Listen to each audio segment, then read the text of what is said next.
Hi everyone, Dr. Beena here. Today we are discussing vitamin B12. It's a revision class. So the question is, list the source, functions and deficiency manifestations of vitamin B12 or cobalamin. So before going to the discussion, we have to know what is cobalamin. It's also known as anti-pernicious anemia factor, extrinsic factor of Castle or cobalamin. It is synthesized only by microorganism, that is anaerobic bacteria, and it is never found in plants. So three major forms are hydroxycobalamin, adenosylcobalamin and the methylcobalamin. So what are the source? They are found only in foods of animal origin, liver, eggs, meat and fish. And vegetarians should take enough milk or milk products or egg, otherwise they will be deficient in the vitamin B12. So pure vegetarians will have deficiency. Recommended daily allowance in adult is 2 to 3 micrograms per day. Pregnancy also 2 to 3 micrograms per day. So the vegetarians will have the deficiency, otherwise it is present in the animal food origin. Now how the absorption, something different in the absorption of vitamin B12, that's why we are going with the absorption. It is taking place in the ileum, bound to proteins of food, that is gastric HCl and pepsin releases vitamin B12 and take it available for the absorption. So what is intrinsic factor of Castle? It is a constituent of normal gastric juice, a glycoprotein secreted by the parietal cells of the gastric mucosa, which is essential for the absorption of vitamin B12. So the binding protein is the intrinsic factor of Castle. It is secreted by the gastric parietal cells.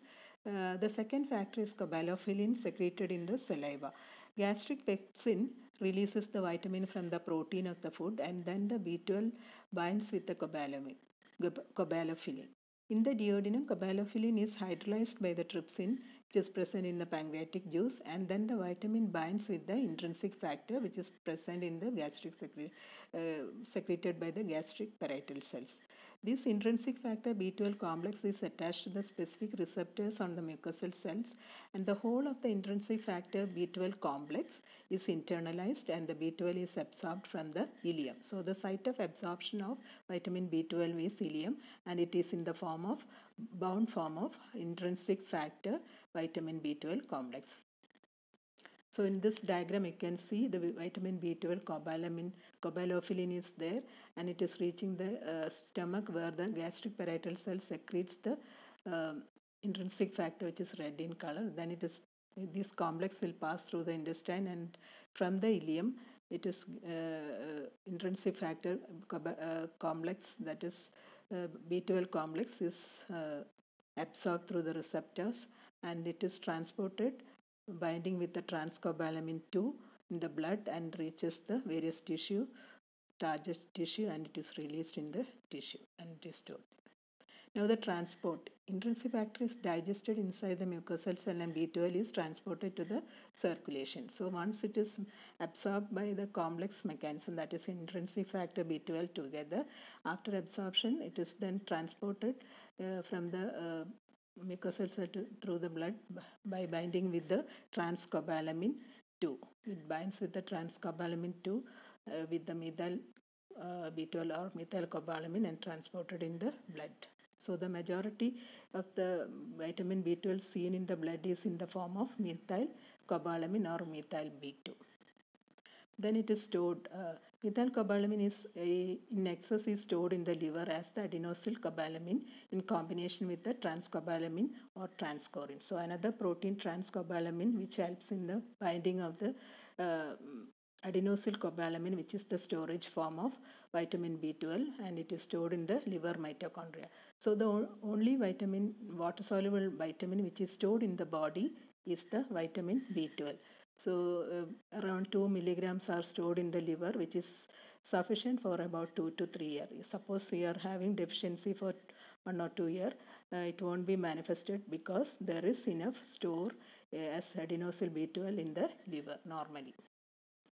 Now the functions of the vitamin B12.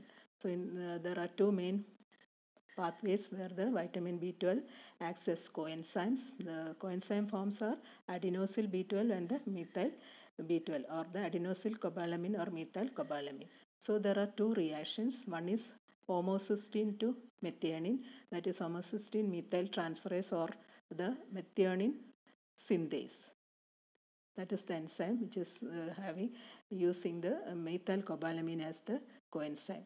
Another reaction is the conversion of methylmalonyl coenzyme A to the succinyl coenzyme A, where the methylmalonyl coenzyme A mutase is the enzyme which contains the adenosyl B12. So here the adenosyl B12 and here the methylcobalamin or methyl B12 is used. These two reactions are the main doing the main functions. So the functional role of vitamin B12, methylmalonyl CoA isomerase. D-methylmalonyl coenzyme is formed in the body from propionyl coenzyme.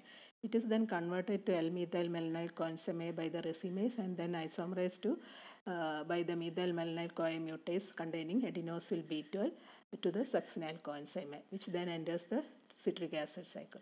So in the B12 deficiency, methylmalonyl coenzyme is excreted in the urine and the condition is called methylmalonic aciduria. The metabolism of hot chain fatty acids, then the metabolism of valine, isoleucine and methionine and threonine also lead to production of methylmalonyl coenzyme. So the source of methylmalonyl coenzyme in the metabolic pathway is either from the hot chain fatty acid metabolism, that is through propionyl coenzyme, or from the valine, isoleucine and methionine and threonine also produces methylmalonyl. This D-methyl is converted to L-methyl by isomerase, and then the L-methylmalonyl coenzyme is converted to succinyl coenzyme by the mutase. The mutase enzyme requires the adenosyl B12. So the second reaction is the homocysteine methyl transferase and a methyl folate trap. That is, the production of methyl tetrahydrofolic acid is a irreversible step. Therefore, the only way of generation of free tetrahydrofolic acid is in this reaction. So when the B12 is deficient, this reaction cannot take place, and this is called the methyl folate trap.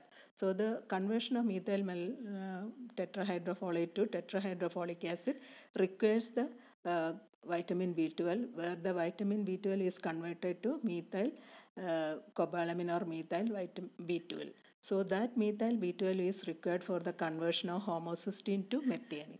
So that is the reaction where the methyl B12 is the coenzyme. So the deficiency of vitamin B12 here leads to the folic acid scarcity, and that is folic acid, even though it is present, but it is not producing tetrahydrofolic acid, because for the conversion of N5-methyl tetrahydrofolate to tetrahydrofolic acid requires the vitamin B12. So vitamin B12 deficiency produces the block in the conversion of methyl tetrahydrofolate to tetrahydrofolate. So the whole of the methyl tetrahydrofolate is trapped. So it is not converted to tetrahydrofolic acid.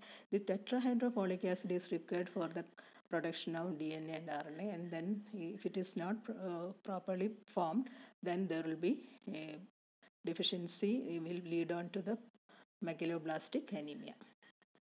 So effects of vitamin B12 on the conversion of methylmalonyl coenzyme to succinyl coenzyme. Here the adenosyl B12 is required, and the enzyme is methylmalonyl coenzyme mutase, and the succinyl coenzyme then go into the TCA cycle. The other reaction is the homocysteine to methionine, that is there. This methylcobalamin is the coenzyme required. This methylcobalamin is formed when the N5-methyl tetrahydrofolic acid, N5-methyl tetrahydrofolic acid is converted to tetrahydrofolic acid. For this, methylcobalamin is required for this reaction, where the N5 methyl tetrahydrofolic acid is converted to tetrahydrofolic acid. So this is not occurring. That means N5-methyl tetrahydrofolate is trapped. So that methyl tetrahydrofolate trap is the methylation of homocysteine to methionine depends upon the vitamin B12 and N5-methyl tetrahydrofolic acid. In B12 deficiency, N5-methyl tetrahydrofolate cannot be converted to tetrahydrofolic acid, and the most of the folic acid is trapped as N5-methyl tetrahydrofolic acid. This functional folate deficiency due to the lack of free tetrahydrofolic acid in B12 deficiency is called the folate trap. This leads to inadequate synthesis of purines and pyrimidine bases and deficient DNA synthesis, so the megaloblastic anemia. Now the causes of vitamin B12 deficiency that you have to study and write. Various types of causes: nutritional cause, decreased absorption due to gastrectomy or resection of ileum or malabsorption. Addisonian pernicious anemia, the deficiency is mainly seen in the European countries, and they are seen in persons over age of 40. This is due to the antibodies generated against the intrinsic factor. So the absorption is not taking place, not due to the deficiency of as such of the vitamin B12, only due to the antibodies. Autoantibodies are produced against intrinsic factors, so absorption is defective. Then the gastric atrophy, which is seen in the iron deficiency anemia. Then in pregnancy due to increased requirement, and in some Scandinavian countries due to the fish tapeworm, where the tapeworm has a special affinity for B12. Those who are eating raw fish can have this disease, and then deficiency of B12 can occur. Then the deficiency manifestations as such, you can say about the folate trap, megaloblastic anemia, how they are formed in the peripheral blood smear. Only the megaloblasts are immature, nucleated RBC and hyper segmented neutrophils are observed. Then abnormal homocysteine level, that is, when there is deficiency of B12, this conversion of homocysteine to methionine is not taking place, so the homocysteine level will be increasing in the blood, and it is excreted through urine. The homocysteine high level in the blood is seen have a correlation with the vascular disease like myocardial infarction. Then demyelination. So active methionine is not available because homocysteine is not converted to methionine, and methionine has to be converted to S-adenosyl methionine, which is the active methyl donor. So when there is deficiency of vitamin B12, this SAM is not produced, so there is no methylation reactions. Then the phosphatidyl ethanolamine is not converted to phosphatidylcholine, which is necessary for the myelination of the nerve fibers. So there will be demyelination of nerve fibers, which leads to some disorders, that is subacute combined degeneration and damage to the nervous system as seen in this condition only in the B12 deficiency. There is demyelination affecting dorsal column and pyramidal tract of the spinal cord. Since the sensory and motor tracts are affected, the name is combined degeneration, subacute combined degeneration. There is symmetrical paresthesia. The sensation is lost in the extremities, alteration of the tendon and deep sense reflexes, loss of position sense and unsteady gait. Positive Romberg-Sen and Babinski signs are also seen.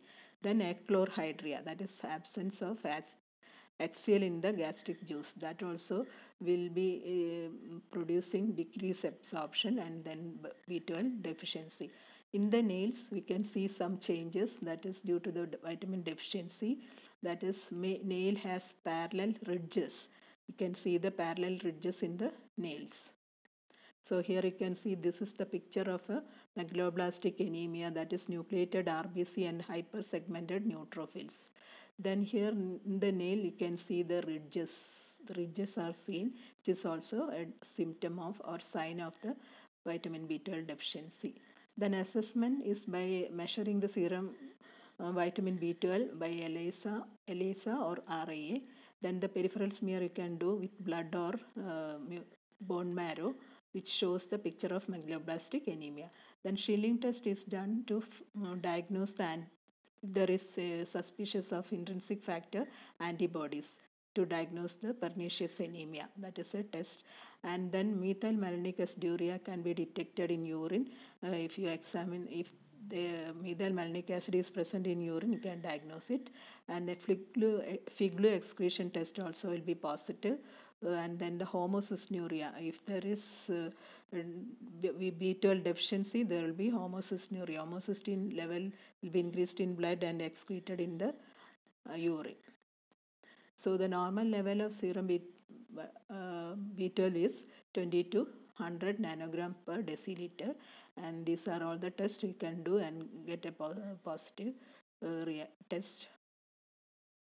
And the treatment is by supplementing the vitamin B12 as oral pills. Both folic acid and vitamin B12 together are usually given as oral pills. And if the deficiency is severe, intramuscular injection by 100 to 1000 microgram of B12 can be given. That also is very useful. So if you are asked to write about the source, RDA, and the functions and deficiency manifestation, you can write accordingly. Sources you have to study, and the animal source, animal food origin, it is not present in the plant origin. Then the causes for deficiency manifestation, and also the various types of deficiencies like folate trap, megaloblastic anemia, demyelination, subacute combined degeneration of spinal cord. Then these are all the important things for deficiency manifestations. Functions, two coenzyme forms, that is adenosyl B12 and the methyl B12, and there are two reactions only, methyl malonyl coenzyme A to succinyl coenzyme A, where the adenosyl B12 is the coenzyme, and then the homocysteine to methionine, where the methyl B12 is the coenzyme. These two reactions we have to mention and write. So that is all about the vitamin B12. Thank you.